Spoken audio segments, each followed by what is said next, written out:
People are talking to me about the months ahead and the winter to come. Many fear a winter of discontent.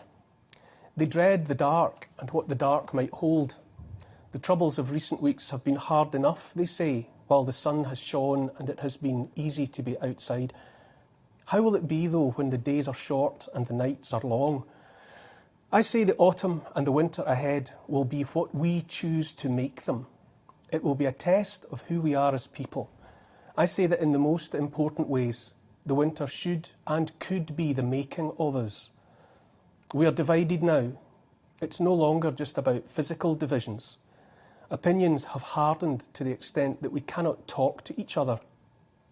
These divisions run through families, between friends and neighbours. Such are the differences of opinion, it has become easier to avoid some people altogether. I say this has been no accident.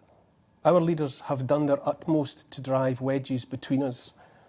Apart from a few weeks at the beginning of it all, I say keeping us apart had nothing to do with health and everything to do with keeping us demoralised, fearful and helpless. When pressed, they will say it was for our own good. I say it was a bad thing to do that has had only bad results. I don't believe the pubs and restaurants and the rest of the places folk meet to talk were ever a threat to health. People who come together might stay together. A stick on its own is easily broken, but a bundle of sticks is unbreakable. When we are physically together, we communicate in ways that are impossible through a computer screen. We were stopped from gathering, and so the glue holding communities together has flaked away. Too many have been made strangers to each other, even enemies. Our leaders and their advisers are, I say, devoid of empathy, that ability to feel what others feel. Either that or they don't care what hurt they have caused, which is even worse. It's time for faith leaders, more of them at least, to speak up for the lonely and excluded. Places of worship have a sacred obligation to open their arms. What is a church without a congregation after all? Just an empty building. I say it's up to us now to come together in every way we can and remind ourselves and each other that there is no need to feel powerless and helpless. Each of us must find at least one other of like mind. To begin with, that one other might be enough. The important thing is to meet and to share face to face. I will not abide by any more lockdown. I'm not talking about militant action. My resistance will be peaceful and quiet. Of all that has happened since last March, lockdown has hurt us most of all.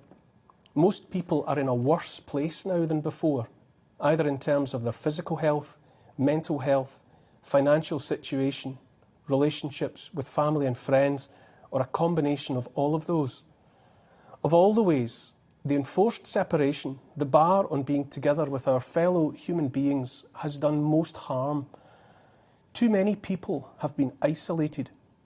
At home, I have a basket filled with letters, and more come every day from people who have had no one to talk to share thoughts with. I'm glad they've written to me, but it breaks my heart to know so many have found it best to send a letter to a face on the telly. Having said that, I feel that every sender of every one of those letters is a friend of mine now, a kindred spirit. But that so much misery and anxiety has been heaped upon so many people and for so long is shameful. The loneliness drips from the pages. I honestly can't believe it has happened, that anyone anywhere can look at our situation and think it's been for the best. When it comes to vaccine passports, I'm way ahead of them. By that, I mean the introduction of vaccine passports in my homeland of Scotland will not exclude me from anywhere I want to be. I say that anywhere demanding such an abomination from any citizen is nowhere I would enjoy being anyway. If it comes to it, I would rather be outside in the open air.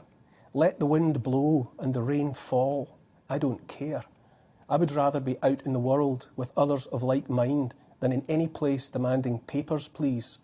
I would no more seek access to a place demanding my papers than I would attend a dogfight. Those are not my kind of places. Venues and businesses that exclude, willingly or not, and on account of government diktat, will fail. Maybe not today, maybe not tomorrow, but soon they will fail. I have loved pubs, restaurants, theatres and the like, and when the atmosphere is right, I will love them again. But this winter, if they're closing their doors on those deemed unclean, then I will be elsewhere. If I'm at home, my door will not be barred. It will be open to my friends. Home is anyway my best place. Sometimes I will be in the homes of friends.